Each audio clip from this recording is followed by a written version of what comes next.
जी अस्सलाम वालेकुम, it's me doctor नम मैसेज। आई होप कि आप तमाम लोग सब खैरियत से होंगे। आज हमारा टॉपिक बहुत ही अहम है, एंडोमेट्रियोसिस के ऊपर।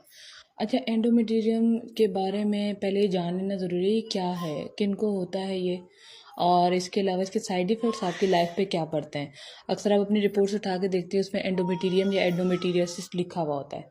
अब जब आप लोग ये पढ़ते हैं तो ज़ाहिर है इसके बारे में नॉलेज ना होने की वजह से आप मुख्तलिफ डॉक्टर से रुजू करती हैं और उसके बाद उनको अपनी रिपोर्ट्स दिखाती हैं, जिनमें मल्टीपल इश्यूज़ को डायग्नोस करके आपको लिजरा, क्लोमेड और डाइन 35 जैसी मेडिसिन हर एक को दे दी जाती हैं, जिससे आपकी जो एंडोमेट्रियोसिस कब पीसीओएस में तब्दील हो जाती है आपको पता नहीं लगता।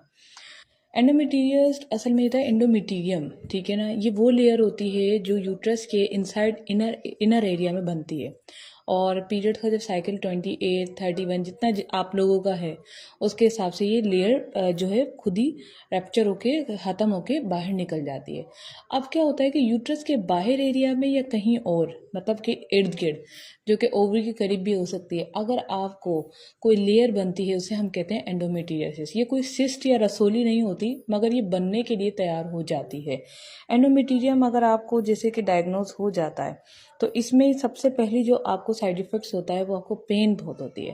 पेन पीरियड्स में भी और विदाउट पीरियड भी, इसका कोई लिमिट नहीं है कि आपको पीरियड में ही पेन होगी। दूसरा, इसका आपको ऐसे पता चलता है एंडोमेट्रियम का क्योंकि इसके ज़्यादातर साइन एंड सिम्टम पीसीओएस वाले होते हैं। क्योंकि इन फ्यूचर एंडोमेट्रियम जब इस तरह से लेयर थिक होती है तो पीरियड्स बंद हो जाते हैं। अगर पीरियड्स आपके बंद हो जाए तो फिर आप समझ जाएं पीसीओएस की तरफ जा रही हैं, जा चुकी हैं।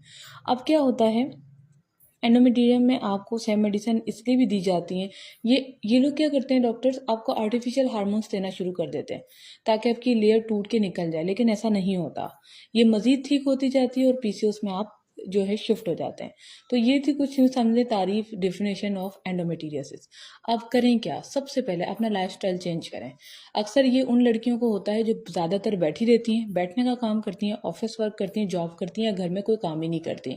यानी जाहिर है अगर आपके पास माशाल्लाह से अगर आप साहिब एसी है तो जाहिर है आपको अल्लाह ताला ने इख्तियारात दिए कि आप खुद नहीं तो मासियों से काम करवाएं। ये अल्लाह ताला की तरफ से मैं कहती हूँ तोहफा है। लेकिन आप फिर फिजिकल एक्टिविटीज़ की तरफ से दूर हो जाती हैं, आप सारी चीज़ें उन पर डिपेंड हो जाती हैं। आप फिर एक्सरसाइज करें, जिम करें। मैं हरगिज़ आपको झाड़ू पूजा करने को नहीं यहाँ पर एडवाइस करने आई, और ना ही मैं करूँगी।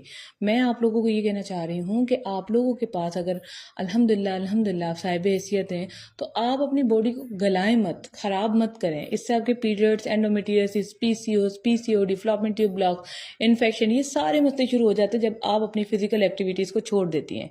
तो आप जिम ज्वाइन कर सकती हैं, आप घर में कोई एक्टिविटी बना सकती हैं, आप वॉक कर सकती हैं, बहुत सारी एक्टिविटीज़ हैं जो